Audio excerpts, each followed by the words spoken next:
okay, this is my second video, and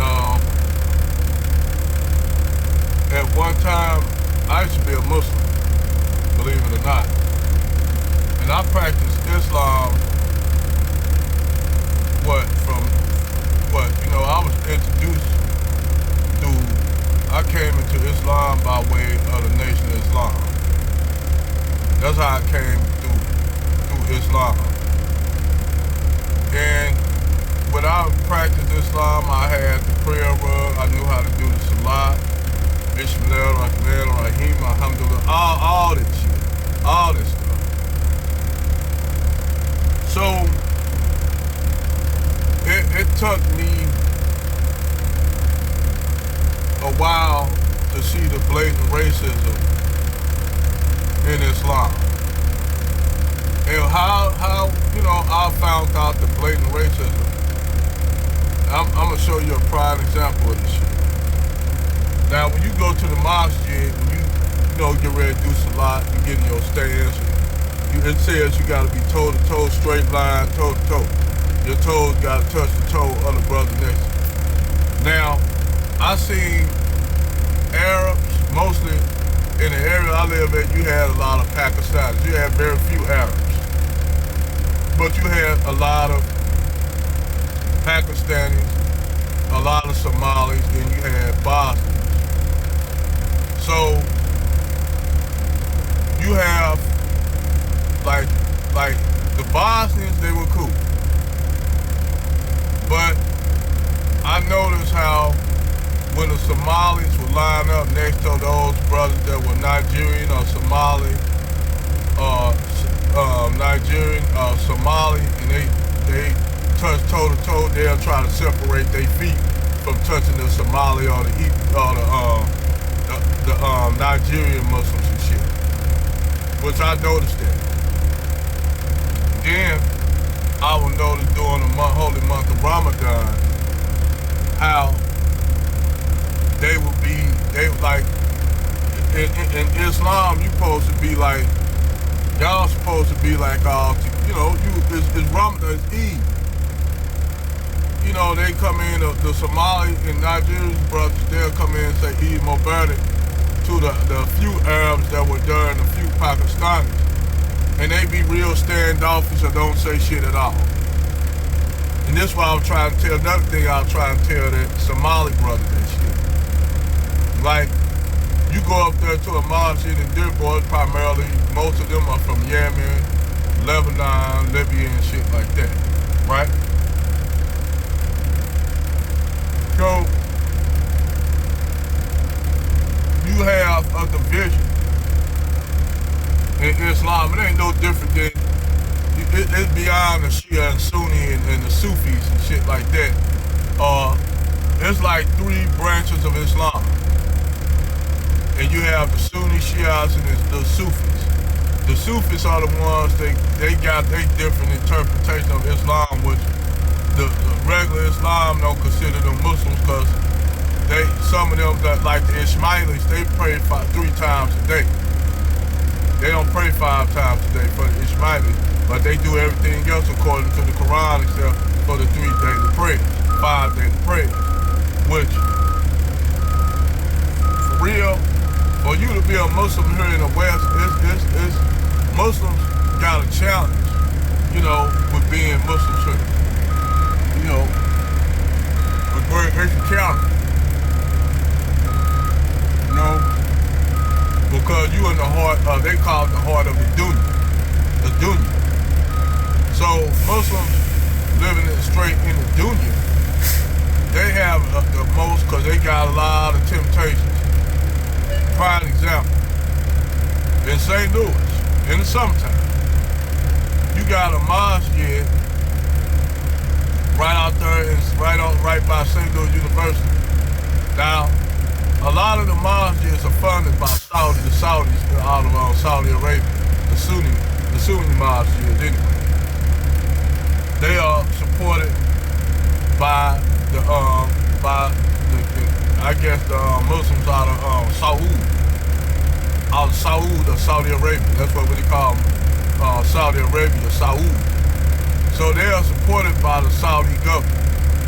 And you go to those countries, the Saudi government, they ain't gonna get them no aid, but they'll send them money to build a mosque. Not to help them out economically, but to build them a mosque. And they ain't doing no more than what the damn church did, the Catholic Church did to Africans. You know,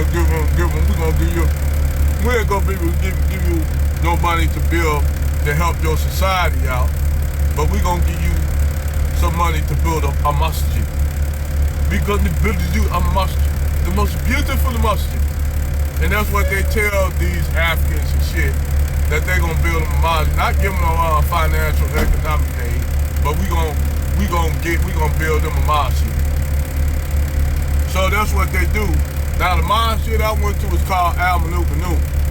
Al-Manouk Manoun was broke off, used to be a Nation of Islamic mosque, but it's the oldest mosque. That mosque is the oldest mosque west of the Mississippi. It's the oldest. Now they'll say they're up for debate, but no, that mosque that I went to is the oldest mosque west of the Mississippi. But you know, for some reason, they were trying to get funding to build for a building fund to build for the mosque. The only part they got to is building a wudu area, where you go and cleanse yourself before you pray, the wudu area. That's about as far as they went. And I haven't been there so long, I don't even know how that looked. Because the imam that used to be there was Imam Musar. And then you got another mosque on San Francisco that's ran by Imam Waterford-Dean Ministry, just like that one. Both of those mosques are ran by Imam Waterford-Dean. Well, Imam Waterford-Dean, Elijah Muhammad's son, passed away. So he was used to be with the nation. He split after his father passed away. So he's no longer. He used to be in the nation. But anyway, they didn't want to get no funding from Saudi Arabia, because if they would have got funding from the Saudis would have completely turned the mosque over. They would have put in an imam, appointed an imam to be in that mosque, and they didn't want to do that because they wanted their own. The black Muslims, they wanted their own identity. They was American. They were black Americans. They wanted that we have our own identity. So, like I said, they didn't want to have the Saudis come and dictate to them if they build everything for them in the mosque, which the Saudis would have did it, but they didn't want funding from the Saudis. They wanted the Muslims to fund and build this, but they got what the thing is. You don't got that many Muslims in the black community here in the United States. It's only what? The Muslim population out of the African Americans is really a very small percentage of Muslims, almost 3% of the Muslim population. The rest are Arab, Pakistani, non-Arabs and shit like that. You know, they non-Arab. But somebody said, I don't know why they don't get no funding from the Saudi. I said, I don't blame them. We got our own identity. I said, the thing is, but what people don't understand is about Islam. Islam is straight Arabism. Just think about it. Just like the Latin Church. Everything you do in the Latin Church, you got to know Latin. Well, in the Hebrew religion, you got to know Hebrew. In the Islamic religion, you got to know Arabic. And then the thing is, this is what people don't understand about the Arabic language itself. The Arab language itself is a manufactured language. Because most people, Arabia, it was different tribes. Before pre-Islamic time, it was different tribes. Some of them didn't even speak the same language. So, under Islam, under the guy like the Quran itself wasn't completed until 100 years later, almost like the Bible. These books were completed 100 years later. And keep in mind, Muhammad was taught to recite the Quran by the angel Jibreel. Once you break that shit down, and then the Bible wasn't written until 100 years later. Now, to me, any book that's written 100 or 200 years later is skeptical. You should always be skeptical of it. That's just like the Torah. The Hebrews went into captivity in Babylon.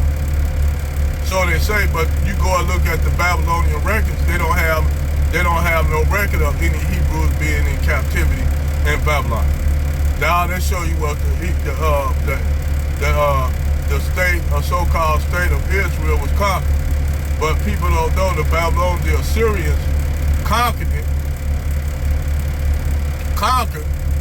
And wasn't nobody living, only ones that occupied that area was the Egyptians, which they won a war with the Egyptians. They invaded, the Assyrians invaded Babylon, invaded Egypt. Other than that, you don't got no other record showing there was a Hebrew people in captivity taken all the way up to Babylon. It don't make no sense. It's not in their record. If they would have had that in their record, they would have said so, that they conquered these people and took all of them up in captivity. And keep in mind, the Hebrew language, to create Hebrew, you have to get Aramaic. Just showing you that the Hebrew language and alphabet was concocted. It was created off Syriac and Aramaic. Just like the Arabic language is a composite of Syriac, Aramaic, and Greek. Go look this shit up.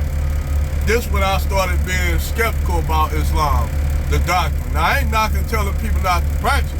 I'm just saying myself, I became a skeptic of it.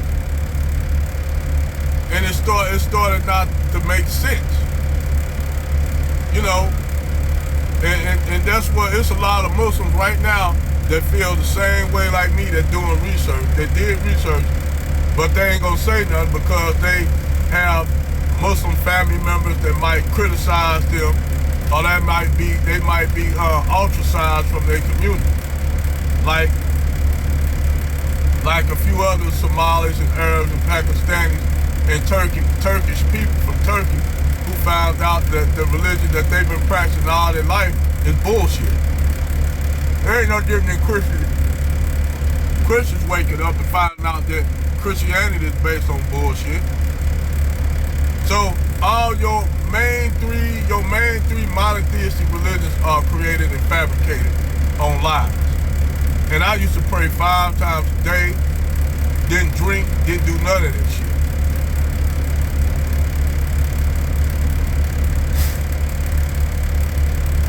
Now, me personally, I'm not gonna attack you if you practice. Hey, knock yourself out. But when they try to come to me and try to tell me, oh, you don't believe in this, and this whether they be some Christians, some Hebrew Israelites, which I studied that doctrine and studied that bullshit, and every time them UNF, United Ministers of Christ, them purple shirt one dudes, see them on the street and debate them, man, I have them in a standstill, because I challenge all that shit. I say, let's go with everything you say, and I'm gonna show you where you wrong. And I destroy them in a debate to the point where they can't say nothing. Because I said, you reading a book in English, not even in the truth, in a real Hebrew text. Let's break that shit down. A lot of y'all don't even know how to speak Hebrew. You think if you're gonna learn religion, you're gonna learn to speak the language of that religion.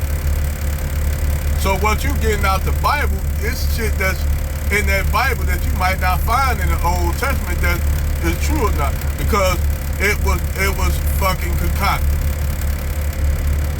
And that's where the skepticism come in, and anything that's been changed from the original form.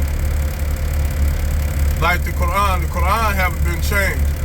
But once you learn to read it, you read the Quran and read it in Arabic, you'll get a fuller understanding of it.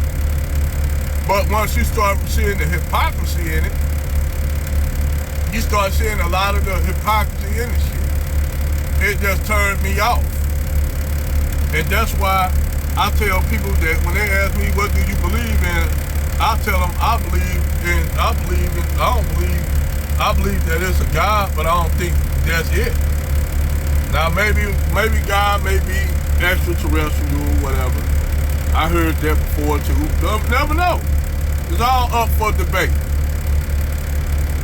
You dig, man? This doggone Camacho, man. That doggone triple Maduro Camacho is fire, man. This is a fine cigar right here. David Curl introduced me to the triple Maduro. I got one more left. I gotta re-up.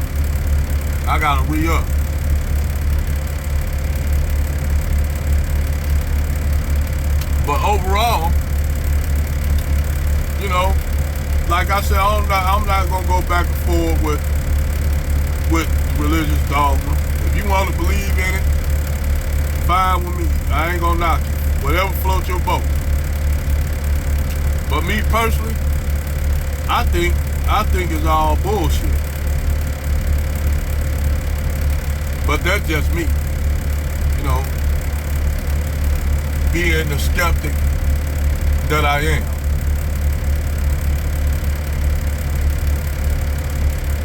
Over and out.